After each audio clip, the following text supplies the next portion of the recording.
बेटी का वरदान। श्री कृष्ण की दृष्टि से प्रारंभ धर्म क्षेत्र कुरुक्षेत्र समय युद्ध का था, परंतु हर युद्ध केवल शस्त्रों से नहीं लड़ा जाता। कुछ युद्ध हृदय में होते हैं। एक ऐसा ही युद्ध उस दिन अर्जुन के हृदय में चल रहा था, जब उन्होंने अपने रथ के सारथी श्री कृष्ण से पूछा, हे माधव, क्या कन्या का जन्म केवल भाग्य होता है या वह भी आपके विधान के अनुसार किसी विशेष उद्देश्य से होता है? श्री कृष्ण मुस्कुराए। उनके अधरों की वह मंद मुस्कान जैसे सृष्टि के रहस्यों को खोल देने वाली थी। उन्होंने अर्जुन की ओर देखा और बोले, हे पार्थ, बेटी का जन्म केवल भाग्य नहीं, मेरा वरदान है। वीडियो में आगे बढ़ने से पहले हमारे YouTube चैनल जीवन ज्ञान संगम को लाइक सब्सक्राइब करें और कमेंट में जय श्री कृष्ण लिख दें। बहुत समय पहले की बात है, जब श्री कृष्ण स्वयं वासुदेव और देवकी के पुत्र रूप में प्रकट होने वाले थे। उसी समय माता देवकी ने प्रभु से एक वर मांगा था, प्रभु, आप तो हमारे पुत्र रूप में आने वाले हैं, परंतु क्या एक दिन आप बेटी रूप में भी हमारे घर पधारेंगे?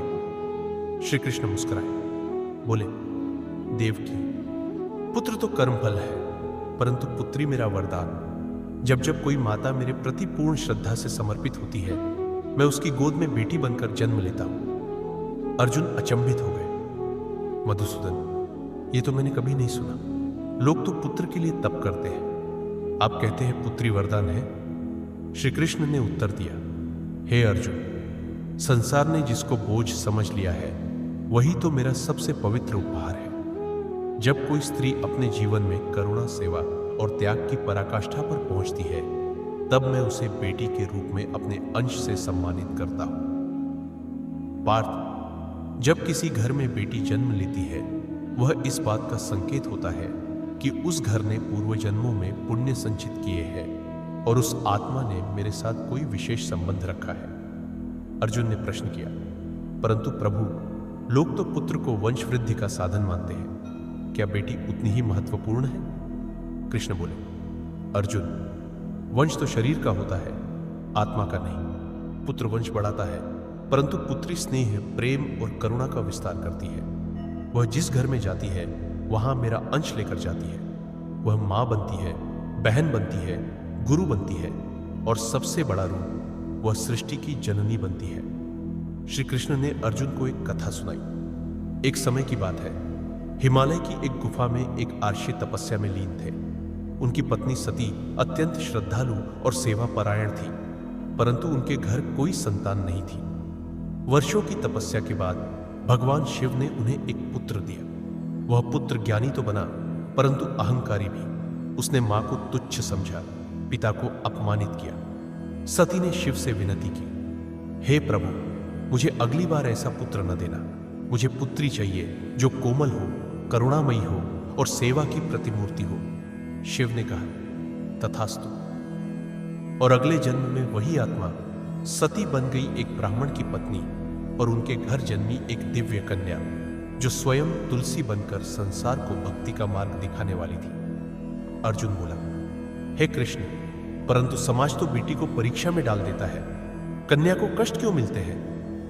कृष्ण ने गंभीर स्वर में कहा, हे पार्थ, जहां पुण्य होता है वहां परीक्षा भी होती है, परंतु बेटी को जो सहन करना पड़ता है, वह केवल उसका नहीं, पूरे समाज का परीक्षण है। क्या समाज उस कन्या को स्नेह देगा? क्या उसे शिक्षा देगा? क्या उसे समानता देगा? यही परीक्षा है समाज की, और दुर्भाग्य से समाज इस परीक्षा में बार बार असफल हुआ है। श्री कृष्ण बोले, हे पार्थ, रुक्मिणी को याद करो। वह एक राजकुमारी थी, फिर भी पिता ने उसकी इच्छा के विरुद्ध विवाह तय किया। जब उसने मुझे पुकारा, एक बेटी ने अपने प्रेम, आत्मा और श्रद्धा के साथ मुझे याद किया, तो क्या मैं चुप रह सकता था?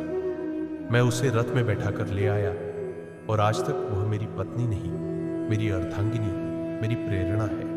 कृष्ण बोले, बेटी का धर्म केवल विवाह करना नहीं है, वह घर को जोड़ती है, संस्कार देती है, एक पीढ़ी से दूसरी पीढ़ी तक प्रेम, आदर और संस्कृति का सेतु बनती है। जिस घर में बेटी जन्म लेती है, वह घर स्वयं पुण्य भूमि होता है। उस घर के लोगों ने अपने कर्मों से उस आत्मा को आकर्षित किया है। बेटी कोई संयोग नहीं, वह मेरे द्वारा भेजा गया दिव्य संदेश है।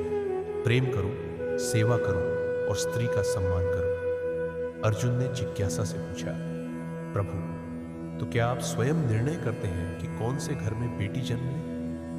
कृष्ण बोले, हाँ पार्थ, जब किसी आत्मा ने कई जन्मों तक सेवा, श्रद्धा, त्याग और करुणा का जीवन जिया होता है, तब मैं उसे कन्या रूप में भेजता हूं। और जिस घर में स्त्रियों का सम्मान होता है, वह आत्मा उस घर में आकर्षित होती है। परंतु जहां स्त्रियों का अपमान होता है, वहां मैं उस आत्मा को नहीं भेजता। कृष्ण ने कहा, हे अर्जुन, यद्यपि यह द्वापर युग है, परंतु कलयुग में भी मेरी बेटियां आएंगी।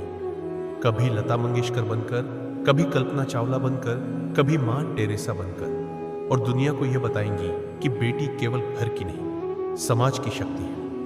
श्री कृष्ण बोले, पार्थ, जो यह समझ ले कि बेटी मेरे प्रेम का प्रतीक है, उसके जीवन में कभी अंधकार नहीं रहता।